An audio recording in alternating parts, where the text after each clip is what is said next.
ॐ श्री परमात्मने नमः। अद पञ्चदशोऽध्यायः पुरुषोत्तमयोगः। श्रीभगवानुवाच ऊर्ध्वमूलमदशाकम् अश्वत्थं प्राहुरव्ययम् छन्दांसि यस्य पर्णानि यस्तं वेद स वेदवित्। अधश्चोर्ध्वं प्रसृतास्तस्य शाखाः गुणप्रवृद्धा विषयप्रबलाः। अधश्च मूलान्यनुसन्ततानि कर्मानुबन्धीनि मनुष्यलोके। न रूपमस्येह ततोपलभ्यते नान्तो न चादिर्न च सम्प्रतिष्ठा। अश्वत्थमेनं सुविरूढमूलम् असङ्गशस्त्रेण दृढेन चित्वा ततः पदं तत्परिमार्गितव्यं यस्मिन् गता न निवर्तन्ति भूयः। तमेव चाद्यं पुरुषं प्रपद्ये यतः प्रवृत्तिः प्रसृता पुराणी। निर्माणमोहाजितसङ्गदोषाः अध्यात्मनित्या विनिवृत्तकामाः। द्वन्द्वैर्विमुक्ताः सुखदुःखसंज्ञैः गच्छन्त्यमूढाः पदमव्ययं तत्। न तद्भासयते सूर्यः न शशाङ्को न पावकः यत्कद्वा न निवर्तन्ते तत्ताम परमं मम।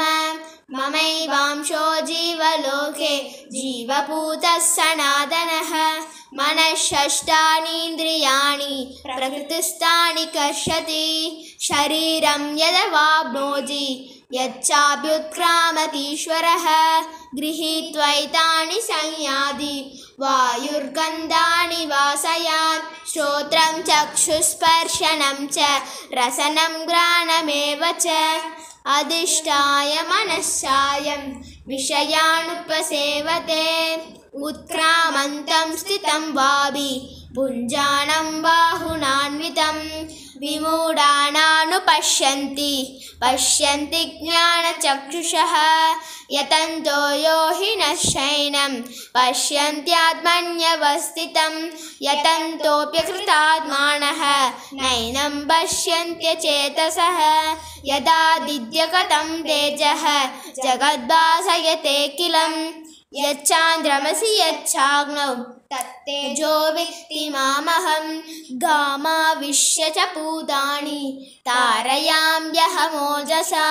पुष्णामि चौषधि सर्वाः सोमो भूत्वा रसात्मकः। अहं वैश्वानरो भूत्वा प्राणिनां देहमाश्रितः। प्राणापानसमायुक्तः पचाम्यन्नं चतुर्विधं। सर्वस्य चाहं हृदि सन्निविष्टः।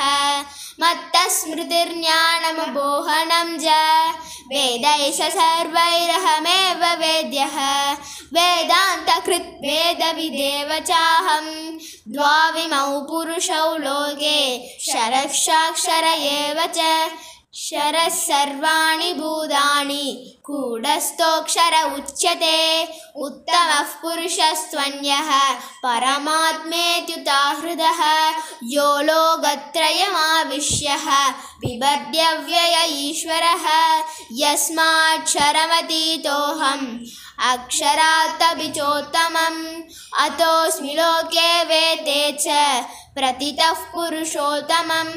यो मामेवमसम्मूढः जानाति पुरुषोत्तमं। स सर्वविद् भजति मां सर्वभावेन भारत। इति गुह्यतमं शास्त्रम् इदमुक्तं मया नघ। एतद्बुद्ध्वा बुद्धिमान् स्यात् कृतकृत्यश्च भारत। ॐ तत्सत् ॐ तत्सत्। श्रीमद्भगवद्गीतासु उपनिषत्सु ब्रह्मविद्यायां योगशास्त्रे श्रीकृष्णार्जुन संवादे पुरुषोत्तमयोगो नाम 15 अध्याय।